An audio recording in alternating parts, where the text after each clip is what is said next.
Voilà. Donc, ça va, vous m'entendez correctement? Oui, très bien. Et Oui. on voit votre écran aussi. Vous avez l'écran, d'accord. Parce que comme tout à l'heure, j'avais des problèmes de connexion qui étaient plus ou moins intermittents. C'était vraiment épouvantable. Alors, donc là, il s'agit donc d'un PowerPoint qui retrace le cheminement du plasma qui était édité par la Fondation comme document validé. Donc, le plasma va donc changer maintenant la façon de voir les choses concernant l'espace, la santé, les matériaux, l'énergie, le transport, l'environnement, l'agriculture, la technologie nano.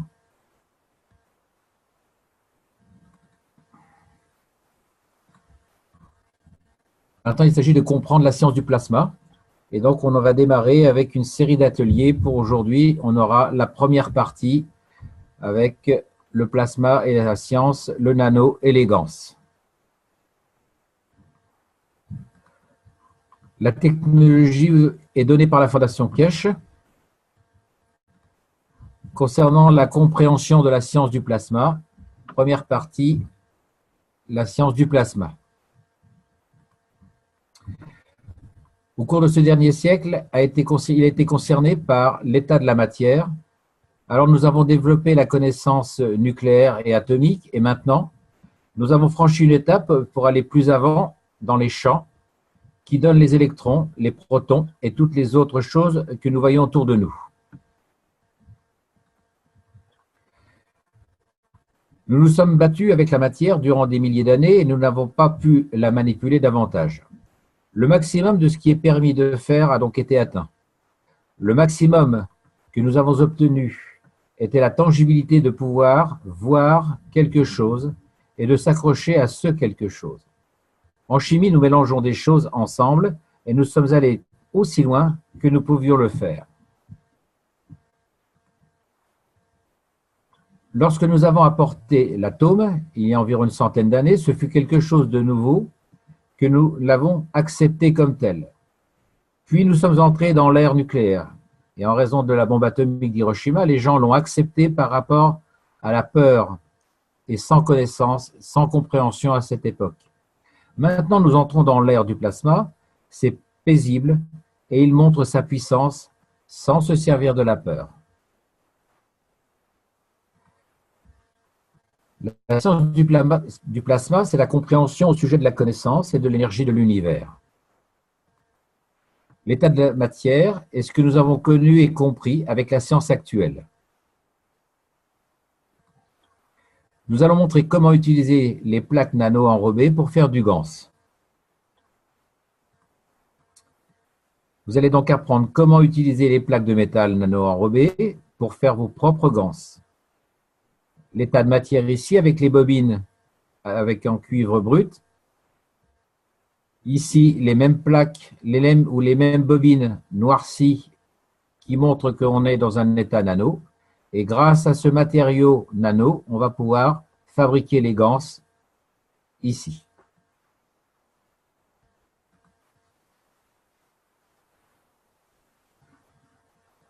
On va donc passer de l'état de matière à l'état nano, à l'état de gants, et ensuite utiliser les champs propres à ces états de gants. Les champs sont tout autour de nous. Nous ne voyons pas ces champs, mais nous savons qu'ils existent. Nous avons tous eu des rayons X. Ceux-ci possèdent tous une certaine force de champ. Nous sommes très conscients des radiations nucléaires et de leurs effets, bien que nous ne les voyions pas. Ceux-ci sont de forces différentes. Nous voyons des lumières visibles, mais nous avons besoin d'appareils spéciaux pour voir ces ultraviolets de différentes forces. Donc, autrement dit, les champs peuvent être tantôt visibles, avec des lumières rouges, vertes, etc., et puis passer dans un spectre de lumière invisibles tels que les ultraviolets, les rayons gamma, les rayons X, etc. Nous allons apprendre par différentes étapes comment libérer ces champs et les utiliser dans toutes les applications de la science. On utilisera donc un champ pour passer à un état de ganse, pour ensuite passer à un état nano et pour revenir à un état de matière. Et ainsi, on aura fait la boucle. La dernière fois, je vous ai montré de façon très rapide l'objet de la technologie de M. Kesch, hein, c'est de passer de l'état de matière pour arriver à l'état des champs et revenir ensuite à l'état de matière. Nous apprendrons donc comment capter cette énergie, comment comprendre les champs de l'univers et découvrir un nouveau mode de vie. Cette nouvelle compréhension des matériaux nano, des ganses et des champs constitue le sujet de la science du plasma. Ces champs sont des champs magnétiques. Tout dans l'univers est fait de champs magnétiques et de leurs interactions. Depuis l'atome jusqu'à notre corps, à l'univers, tout est constitué de champs dont les uns sont visibles et d'autres non visibles. L'existence et l'interaction des différentes forces de vitesse, de densité des champs magnétiques conduit à ce que nous voyons comme des planètes, des galaxies, des animaux, des molécules et des atomes. Donc, voici ici l'image qu'on vous a déjà montrée lors de l'atelier santé ou dans d'autres activités également. L'enroulement des différents, enfin c'est une modélisation plus exactement des différents champs. On pourrait les répertorier aussi sous forme des éléments atomiques, puisque là on va parler uniquement de champs. Donc les champs s'étalent sous une forme de spirale. Et on peut donc passer d'un état à un autre en passant par une série d'isotopes, par exemple. Maintenant, compréhension des champs magnétiques et gravitationnels, les champs Magraves. Donc, je vous rappelle que Magrave est constitué de mag comme magnétique, grave comme gravitationnel. C'est donc une contraction. Voici donc à nouveau l'image que je vous avais déjà montrée dans les ateliers précédents, l'interaction d'aimants carrés. Avec ici un premier aimant, ici un second aimant, avec un nord, un sud, un nord, un sud. Et on va donc avoir une attraction des aimants. On est donc dans du gravitationnel. Je retirerai la faute ici. Si maintenant on prend les deux mêmes aimants, mais avec une orientation différente, on a cette fois-ci le sud, le nord et le sud. Tout le monde connaît ça, hein, on fait ça, je crois, en sixième. Il s'agit donc de répulsion, les aimants vont se repousser, et quand ils se repoussent, on est donc dans du magnétique.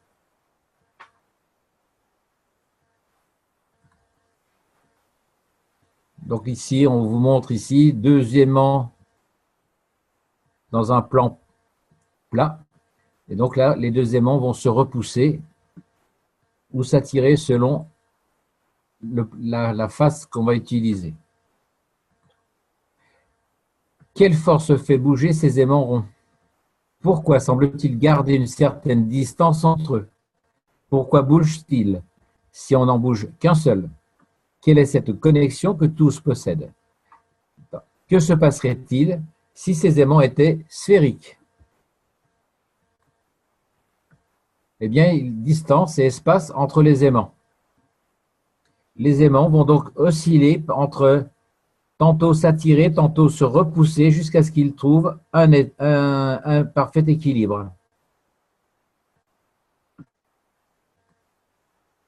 Voici deux aimants sphériques avec leur interaction.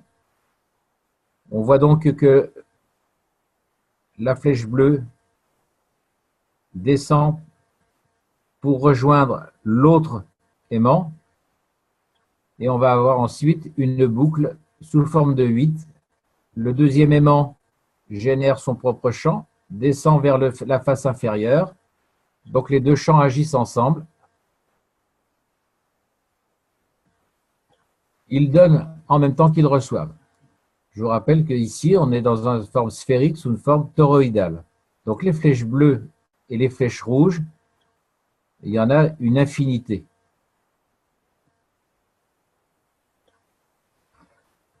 Et donc, c'est cette interaction sous forme de 8 qui fait que les deux champs ou les deux aimants restent à une certaine distance l'un de l'autre. Compréhension des champs, la direction du flux de ces champs dicte ce que nous appelons les champs magnétiques et gravitationnels. Le magnétique est un flux centrifuge ou alors qui s'éloigne de l'aimant, alors que le gravitationnel est le flux centripète ou bien qui vient vers l'aimant. Donc le gravitationnel, c'est ce qui fait que les objets tombent sur la Terre, bien sûr. Champ magrave. Le terme magrave vient des mots magnétical et gravitationnel, mag et grave. Nous utiliserons ces termes, force des champs magraves. En résumé, la science du plasma va au-delà de ce que nous avons connu comme étant l'état de matière. Cela n'a rien de magique, bien sûr, cependant, c'est ce que nous n'avons pas encore compris. Nous commençons seulement à comprendre que chaque chose dans l'univers et au-delà est fait de champs, principalement de champs magnétiques et gravitationnels ou magraves. Maintenant, on va passer aux questions sur la science du plasma. La technologie nano, qu'est-ce que le nano? Que signifie nano? Nano, symbole petit n, est un préfixe signifiant 1 billion. Donc, utilisé à l'origine comme système de mesure, ce préfixe constitue le facteur de 10 puissance moins 9 ou bien 0,000001 et on le rencontre fréquemment en sciences, dans le domaine scientifique ou en électronique, comme préfixe d'unité de temps ou de longueur. Donc, le nanomètre est égal au billionième de mètre. Une feuille de papier a une épaisseur de 100 000 nanomètres. Maintenant, on va voir les termes de base et les définitions. Un nano ou une entité nano, c'est une individualité d'entité à l'échelle nano, telles que les atomes, dans une structure moléculaire qui sont indépendantes et dynamiques. Pardon. Les nanomatériaux sont indépendants de la température et de la pression en raison de l'individualité de leurs atomes. Donc la température n'agit que si on considère les atomes réunis ensemble, alors que si on les considère en tant qu'individualité, la température et la pression les rendent indépendants.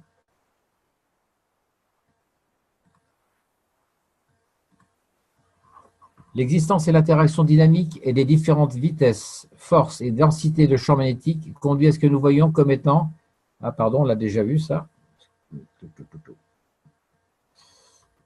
Comment interagissons-nous avec ces champs? Nous interagissons avec ces champs de par les couches nano.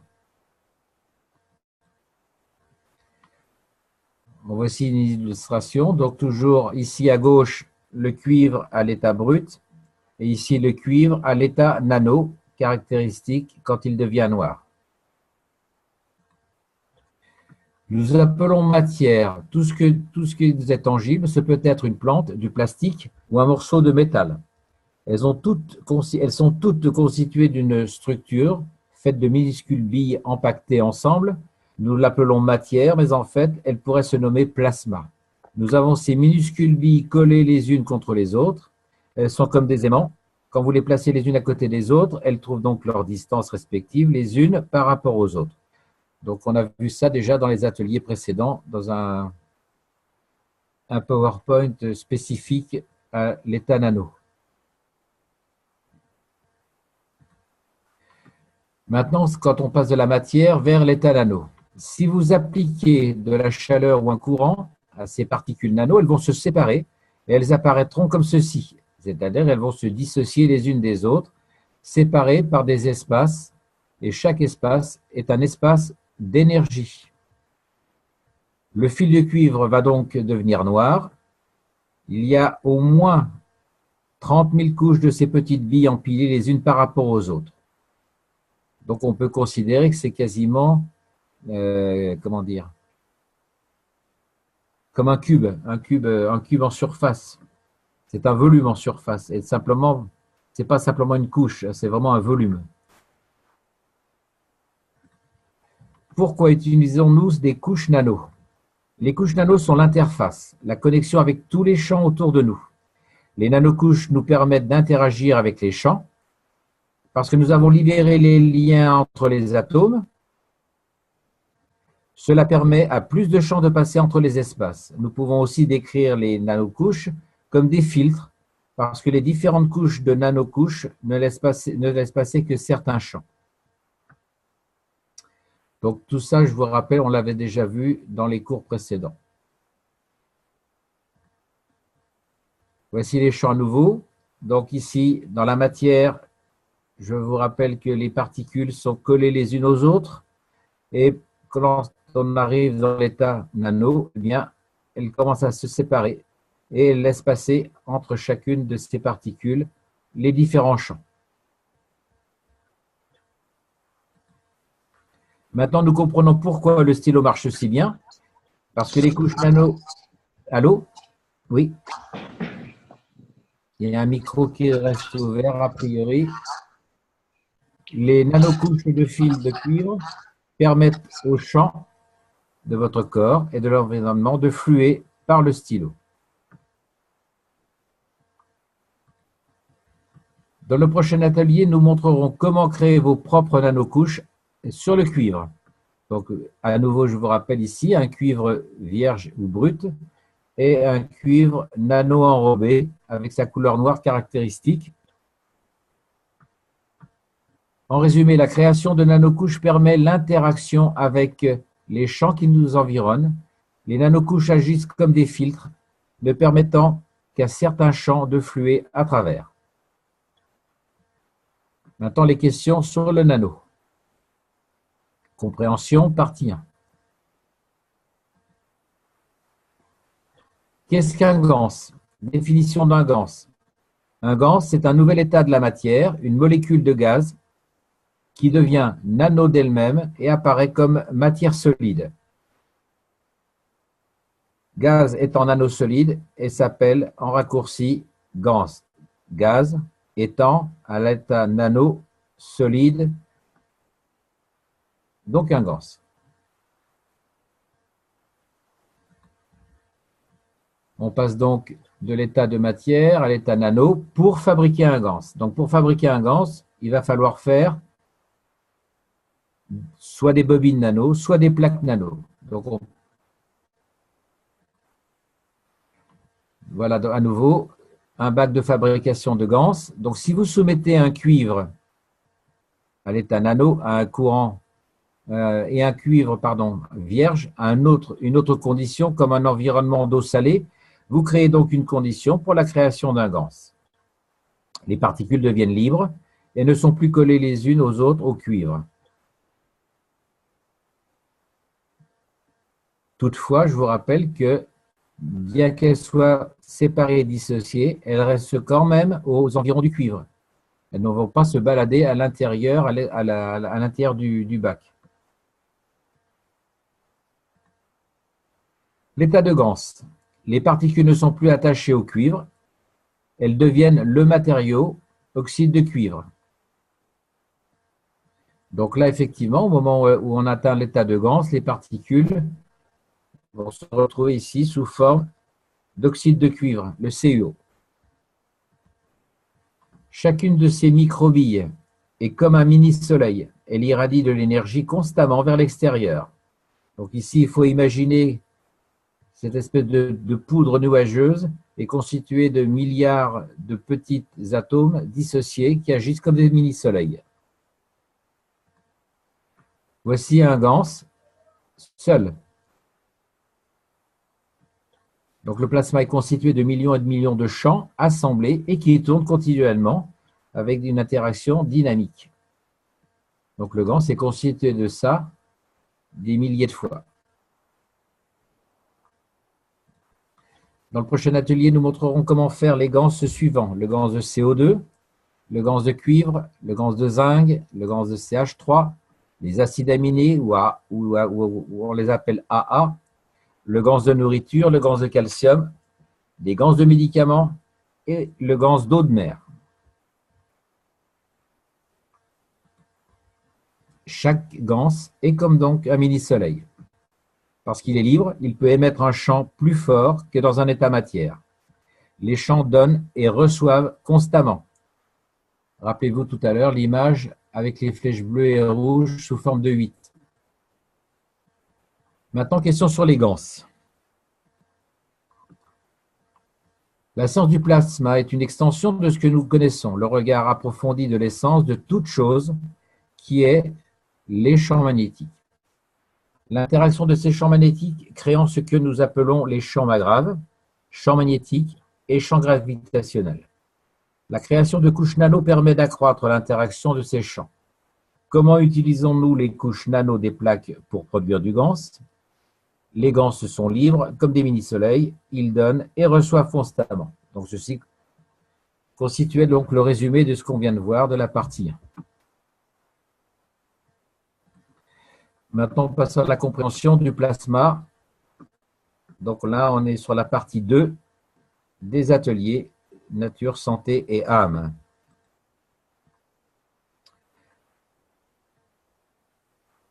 Donc là, il s'agira donc du prochain atelier de la semaine prochaine ou dans 15 jours quand il sera publié par la Fondation. Voilà, j'en ai terminé pour ce résumé, pour cette explication. Bon, pour beaucoup d'entre nous, c'est déjà du déjà su.